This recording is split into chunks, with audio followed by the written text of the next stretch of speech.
Ready to do some island hopping? I'm Rosa Román, and this is New Mexicastaways.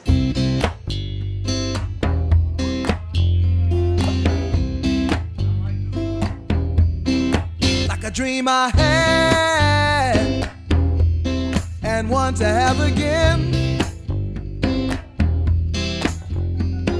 Someday I'll go back and do what I did then.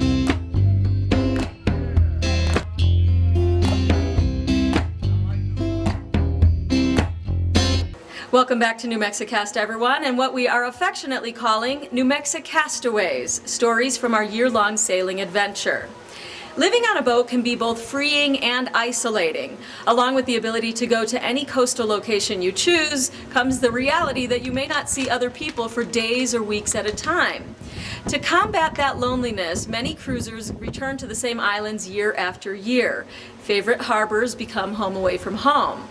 While we were exploring the Bahamas in our sailing catamaran Hakuna Matata, one tiny settlement became that home away from home for my family, a lovely little place called Hopetown. Now, in so many ways, Hopetown is a world apart from our reality, our regular lives back home, so we were really surprised and delighted to find an exceptional coffee house in the middle of it all. Enjoy. This episode and this gorgeous New Mexicast logo are brought to you by FoundationImaging.net, where they transform your engineering, architectural, and entrepreneurial visions into compelling photorealistic renderings. You will be amazed at what they can do for you.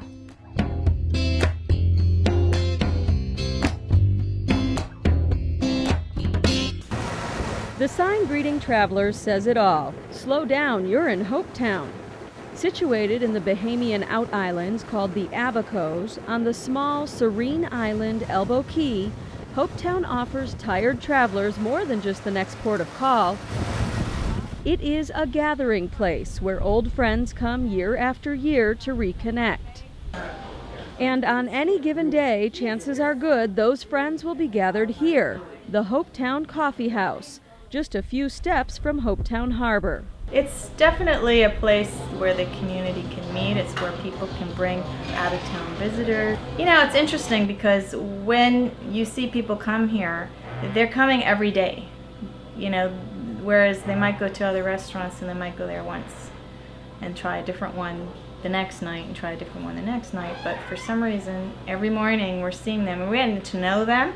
And now in our 4th year, we're seeing repeat customers from the first year we opened, and we say, oh, I remember you, we talked about this, or you have, you know, you train horses, I remember that, you know, and then we catch up and then they leave and then we see new people and we're really making some new friends. A top-notch coffee house like this may be unexpected on a remote island you can only get to by boat, where there are no Walmarts or shopping malls or daily office grind.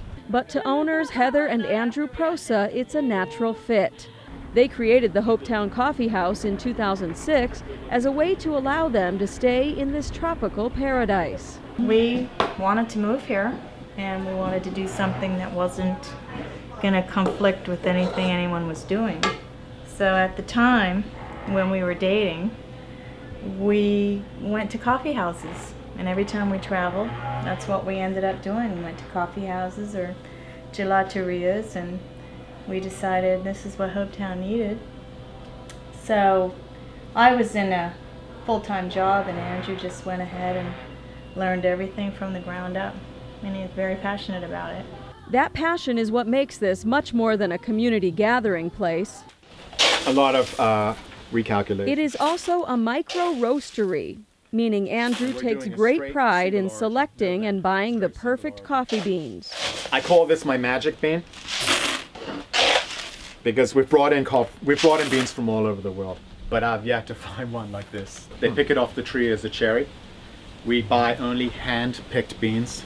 It's a big difference between the other guys because they're roasting coffee that has been grown chopper block in lots of acres, and then the machines, just big machines, go in and indiscriminately shake everything, and everything falls from red to semi to unripe, and all of that gets harvested. So there's a big difference between what we're doing, micro roastery, sort of like microbrewer, we pay attention to where we're buying from smaller farms where they're hand picking. It starts right there.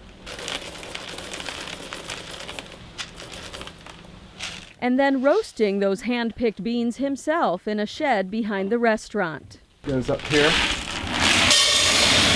into the hopper. By combining some high-tech equipment and a family tradition of brewing, my grandfather made his own wine. It's the same. That the understanding has gotten just more in depth, and then you have advances in technology. So we're really able to improve the roasting process and make it more consistent. That 2 scoops of raisins, right? Andrew has created not only a great brew for the coffee house itself, but the perfect souvenir for visitors to enjoy after leaving Hopetown. This is a 12-ounce bag, 3/4 of a pound. Just to show you. But he's not just looking at the bottom line. To Andrew, roasting is an art form, and he happily shares his secrets with visitors like Arizona native Don Marshall. You can start to smell it now, can't you? Oh yeah, it smells great. Because each batch must be watched carefully back here in the roasting room, Everything is done in here. Andrew relies on the whole family to keep things running smoothly up front. Obviously, you and your wife do it together. Your mom, and I heard you say your dad And even? my dad. My dad is the all-round go-to. He was washing dishes this morning, which was invaluable because we simply could not keep up with that. Without that, I just get very sad because I don't know how we could manage. Together, they do manage to keep this coffee house dream alive. No small task on an island with an unpredictable flow of tourists. So is it fair to say you're doing what you love? Yeah, definitely love what I'm doing. It's hard though. The business side of it is hard. It's really, we're doing it on an out island where you have inconsistent traffic. This is the retail side. If I was just roasting, oh, that'd be great. But I'm really roasting for the retail, and retail is tough, especially here, where you just don't know from day to day who is going to come to the coffee house. So preparing and baking and trying to do that in a way that that it's economically, that it makes sense. That's just challenging. Let's see if we get a higher turnaround temp this time. But it's a challenge the pro says welcome, both in the roastery. Someone asked us to do a cake for their 14-year-old, so this is a chocolate Coca-Cola cake. And in the kitchen. With us, we're creative people, and I left a very creative job that I loved, and I thought, how am I gonna find that same passion for food, because I wasn't really a foodie, But being that creative person, I'm really enjoying making new things. Just as Hopetown is a surprising place people want to come back to again and again, so is the Hopetown Coffee House a must-stop spot for sailors and landlubbers alike, where the memories of great company and a great cup of joe will stay with you until the tropical breezes bring you back again. In Hopetown, Abaco, the Bahamas, for New Mexicastaways, I'm Rosa Román. You can get your own taste of the Bahamas delivered right to you. Just go to newmexicast.com and look for the links for the Hopetown Coffee House website.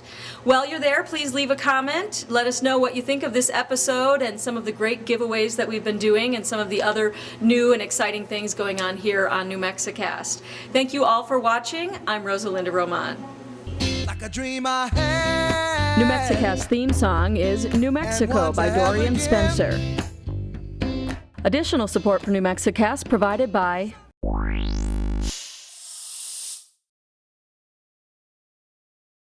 I see the moon and the moon sees me. The moon sees somebody I'd like to see.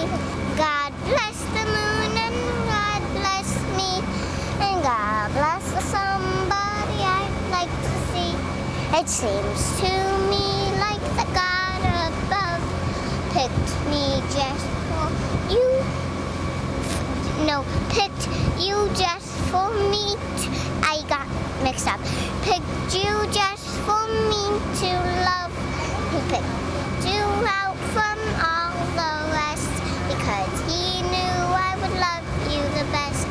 taught you that? My grandma.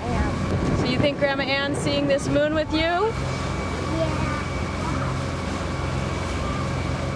I see the moon. The moon sees me. There's some snuggling going on over there. You know, I could get used to this.